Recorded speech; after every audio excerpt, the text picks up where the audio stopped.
ఎందుకంటే గత 10 సంవత్సరాలు 15 సంవత్సరాలు మన కార్యకర్తలు పడ్డ బాధ చూసి ఏదేమైనా ఎన్ని కేసులు పెట్టినా మీరు కాంగ్రెస్ జెండాని వదలకుండా గట్టిగా పట్టుకొని నిలిచి కాకా వెంకటస్వామి గారు పెద్దపల్లి ప్రాంతానికి ఒక 70 సంవత్సరాల అనుబంధం ఉన్నది మీ అందరికీ తెలిసిన విషయమే. కానీ ఈ విషయము మన యూత్కి మన పిల్లలకి మీరు చెప్పే చాలా అవసరం ఉన్నది.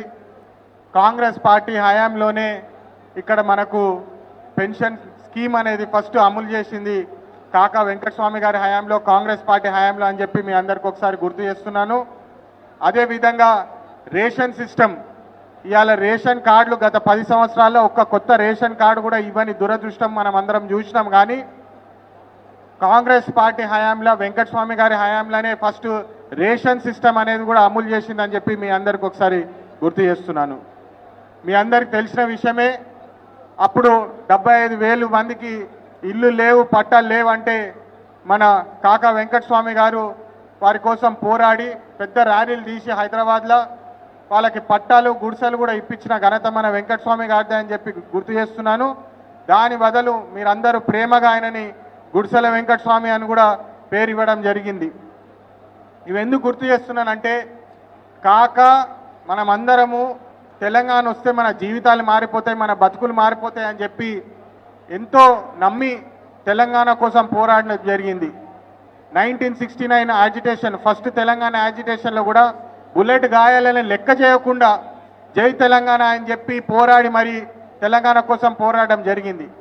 కానీ ఇప్పుడు 10 సంవత్సరాల తర్వాత చూసుకుంటే తెలంగాణ మొత్తము ఒక నిరుద్యోగుల రాష్ట్రం తయారైంది.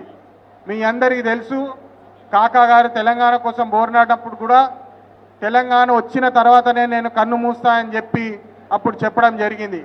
కానీ ఇవాళ తెలంగాణను చూస్తే చాలా బాధాకరంగా ఉన్నది. నీళ్ళు లేవు, మన యువతకు ఉద్యోగాలు లేవు, ఉన్నాయి ఉట్టి అబద్ధాలు. కేసీఆర్ గారు కేటీఆర్ గారు సంపాదించుకునే దోచుకున్నది ప్రజల డబ్బు మీరందరూ చూస్తున్నారు. ఇవాళ మన రాష్ట్ర వ్యాప్తంగా ఎంబీఏలు బీకామ్లు చదివి మన యువత ఆటోలు బస్సులు నడుపుకునే పరిస్థితి ఉన్నది. మీ అందరికీ ఒక ముఖ్యమైన విషయం చెప్పదలుచుకుంటున్నాను. నేను గత 10-12 సంవత్సరాలు పారిశ్రామంలో ఉండి కార్మికులతోటి పనిచేసి మీ అందరికీ తెలిసిన విషయమే, కాకా వెంకటస్వామి గారు కూడా ఫస్ట్ లేబర్ యూనియన్ ప్రెసిడెంట్ లెక్క ఉండే, అంటే కార్మికులను రిప్రజెంట్ చేసి కార్మికుల వైపు మాట్లాడి వాళ్ళ సుఖ సంతోషాలు చూసి వాళ్ళు బాగుంటేనే ఒక సంస్థ బాగుంటుందని చెప్పి గట్టిగా నమ్మి నాకు అదే నేర్పినారు. నేను కాక నీడల పుట్టి పెరిగినోడిని. మీ అందరికీ తెలుసు, ఈ వచ్చే సింగరేణి సంస్థల గురించి కూడా మాట్లాడితే అప్పుడు 450 కోట్లు ఇంట్రెస్ట్ ఫ్రీ లోన్ కూడా అప్పుడు సింగరేణికి ఇప్పించి 1,00,000 పైన ఉద్యోగాలు కాపాడిన వ్యక్తి కాకా గారు అని చెప్పి మళ్ళీ ఒకసారి గుర్తు చేస్తున్నాను. నేను ఇప్పుడు మీరు ఆశీర్వదించినందుకు, మీ సర్వేలు అన్నిట్లో నా పేరు చెప్పినందుకు, గత 10 సంవత్సరాలు వివేక్ గారు చేసిన కృషి పదవి ఉన్నా లేకున్నా విశాఖ చారిటబుల్ ట్రస్ట్ ద్వారా అనేక బోర్వెల్లు ఇప్పించడం జరిగింది, స్కూల్ బెంచ్లు ఇప్పించడం జరిగింది. నా వంతు మీ అందరికీ తెలిసింది, సోలార్ తోపుడు బండ్లు కూడా అనేక ప్రాంతంలో ఇవ్వడం జరిగింది. అంటే మన తెలివితేటలు వాడి ఒక 10 మందికి ఉపయోగపడే పనులు చేస్తే మన రాష్ట్రము మన దేశం బాగుపడుతుందని చెప్పి కాకా గారు నాకు నేర్పినారు. మీ అందరికీ తెలుసు, ఇప్పటిదాకా 10 సంవత్సరాలు తెలంగాణలో ఉట్టి దోచుకోవడమే అయింది. ఒక 6 లక్షల కోట్లు అప్పుల రాష్ట్రంగా తయారై కూర్చుంది తెలంగాణ. కానీ ఇప్పుడు మన గౌరవ ముఖ్యమంత్రి గారు రేవంత్ రెడ్డి గారు మీకు తెలుసు 6 స్కీములు అని చెప్పి ఏదైతే అనౌన్స్ చేసిండ్రో ప్రజలకు ఉపయోగపడే స్కీములు, అంటే ప్రజాపాలన, మీ అందరు ఎన్నుకున్న ప్రజాపాలన ఏదైతే ఉన్నదో డైరెక్ట్ మహిళలకు ఉచిత బస్ ట్రాన్స్పోర్ట్ కానివ్వండి, మన విద్యుత్తు 200 యూనిట్లు విద్యుత్తు ఉచితంగా కానివ్వండి, లేదా ఇప్పుడు ఇందిరమ్మ ఇల్లులు అది మొదలు పెడతాము. క్యాంపెయినింగ్ చేస్తున్నప్పుడు కూడా అందరూ అదే గుర్తు చేసుకున్నారు. 10 సంవత్సరాల క్రితము ఏదైతే ఇందిరమ్మ ఇల్లులు కట్టిండ్రో అవే ఉన్నాయి. కానీ గత 10 సంవత్సరాల్లో ఏది అభివృద్ధి చేయలేదని చెప్పి మీ అందరికీ ఒక ముఖ్యమైన విషయం చెప్పదలుచుకుంటున్నాను.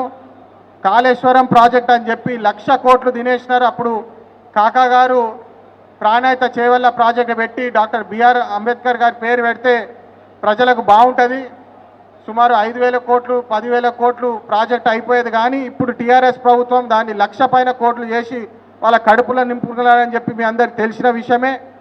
ఇది ఎందుకు చెప్తున్నానంటే గత నెల రోజులు ఏదైతే ఇక్కడ నీటి సమస్య ఉన్నదో అది కాళేశ్వరం, కేవలం కాళేశ్వరం ఫెయిల్ ప్రాజెక్టు అయింది అని ప్రజలకు తెలిసింది. కానీ ఏదేమైనప్పటికీ ప్రజలకు అందుబాటులో ఉండి ప్రజలకు పనిచేయాలని చెప్పి మన ప్రియతమ విజ్జన్న గారు, నేను చూసిన పర్సనల్గా చూసిన ఫోన్లు గబగబా ఫోన్లు వస్తూనే ఉన్నాయి, ఫోన్లు మాట్లాడుతూనే ఉన్నారు. మంత్రి గారితో కూర్చొని ఏదన్నా చేసి ఈ ప్రాంతానికి D83 D86 ద్వారా వాటర్ సప్లై చేయాలని చెప్పి నిన్ననే వాటర్ రిలీజ్ కూడా చేయడం జరిగింది. ఒక్కసారి గట్టిగా మీరందరూ చప్పట్లతో అభినందించాలి మంత్రి గారిని, మన విజయన్న గారిని. ఎందుకంటే ప్రజలు సంతోషంగా ఉంటేనే మనం సంతోషంగా ఉండొచ్చు అని చెప్పి నమ్మిన వ్యక్తులము. అభివృద్ధి కోసము, ప్రజల కోసము కాంగ్రెస్ పార్టీ ఉందని చెప్పి మీ అందరికీ ఇది ఇంకొక ఉదాహరణ. ఇప్పుడు మీ అందరి ఆశీర్వాదం ఇస్తే వచ్చే ఎన్నికల్లో నన్ను పెద్దపల్లి పార్లమెంట్లో మీరందరూ మీ ఆశీర్వాదంతో పంపిస్తే నేను మీ ఇంట్లో ఒక చిన్న కొడుకు లెక్క కష్టపడి కృషి చేసి మూడు ఏరియాస్లో ఖచ్చితంగా పనిచేస్తాను. మొదటిది ఏదంటే మన ఇల్లు బాగుండాలంటే మన ఇంట్లో మన అమ్మ బాగుండాలా, మన కొడుకు, మన చిన్న కొడుకన్నా పెద్ద కొడుకన్నా మన పిల్లలు బాగుండాలా. నేను ఇది ఎందుకు చెప్తున్నానంటే మన రాహుల్ గాంధీ గారు మొన్న మేనిఫెస్టో రిలీజ్ చేసినప్పుడు ఇంటికి మహిళలకి ఒక సంవత్సరానికి 1,00,000 రూపాయలు అనౌన్స్ చేయడం జరిగింది. అంటే 10 నెలల 10,000 రూపాయలు, ఒక్కొక్క నెల 10,000 రూపాయలు అనౌన్స్ చేయడం జరిగింది. అదేవిధంగా మన ఇంట్లో మన భవిష్యత్తు బాగుండాలంటే మన పిల్లలు బాగుండాలి. చాలామంది యువకులు చదువుకొని నిరుద్యోగులు లెక్క ఉన్నారు. నాకు తెలుసు ఒక సంస్థ నడిపించాలంటే ఎట్లా నడిపించాలా, దాన్ని గవర్నమెంట్ సంస్థ ద్వారా నడిపిస్తేనే మన ప్రజలకు మన లోకల్స్కి బాగుంటుందని చెప్పి నేను దానికోసం చాలా కృషి చేసి ఇక్కడున్న దాదాపు పెద్దపల్లి ప్రాంతం మొత్తం మన పార్లమెంట్ కాన్స్టిట్యున్సీలో చూస్తే ఆల్మోస్ట్ 2 లక్షల నిరుద్యోగులు ఉన్నారు. వీళ్ళందరికీ గవర్నమెంట్ సంస్థలు పోరాడి మరి తీసుకొచ్చి పెద్దపల్లిలో పెద్ద ఇండస్ట్రీ ఏం లేదు, ఇక్కడ గవర్నమెంట్ సంస్థ తీసుకురావాలి. ఎందుకంటే వనరులు చాలా ఎక్కువ. ఇక్కడ ప్రైవేట్ సంస్థలు వస్తే వాళ్ళ ప్రైవేట్ లాభాల కోసమే చేసుకుంటారు, ఉద్యోగాలన్నీ తీసిపడేస్తారు. కానీ గవర్నమెంట్ సంస్థలు వస్తే మన లోకల్ ఎంప్లాయ్మెంట్ ఏదైతే 80% మొన్ననే మన వివేక్ గారు కూడా రేవంత్ రెడ్డి గారితో మాట్లాడి 80% లోకల్ ఎంప్లాయ్మెంట్ చేయాలని చెప్పి స్థానికులకే ఎంప్లాయ్మెంట్ వచ్చేటట్టు కృషి చేద్దామని చెప్పి మళ్ళొకసారి మీ అందరికీ తెలియజేస్తున్నాను. ఇంకా కాంగ్రెస్ పార్టీ అంటే రైతులకి భరోసా ఇచ్చే పార్టీ అని చెప్పి మీ అందరికీ మళ్ళొకసారి గుర్తు చేస్తున్నాను.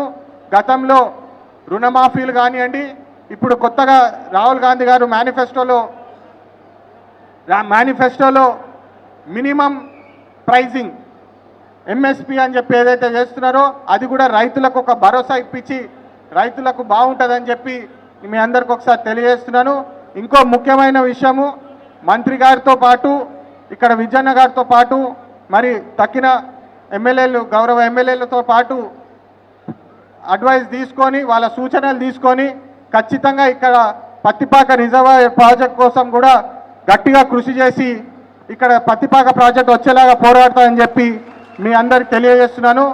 మళ్ళొకసారి మీ అందరు ఆశీర్వాదిస్తే మీరు గతంలో ఉన్న కాంగ్రెస్ పార్టీ చేసిన మంచి పనులు ఒకసారి గుర్తు చేసుకొని నాకు ఈసారి ఆశీర్వాదం ఇస్తే ఖచ్చితంగా మీ చిన్న కొడుకులాగా మీ ఇంటికి మన పెద్దపల్లి ప్రాంతానికి నేను ఎల్లప్పుడూ కృషి చేసి కష్టపడతా అని చెప్పి ముగిస్తాను. ఒక్కసారి అందరూ చేతులెత్తి జై కాంగ్రెస్.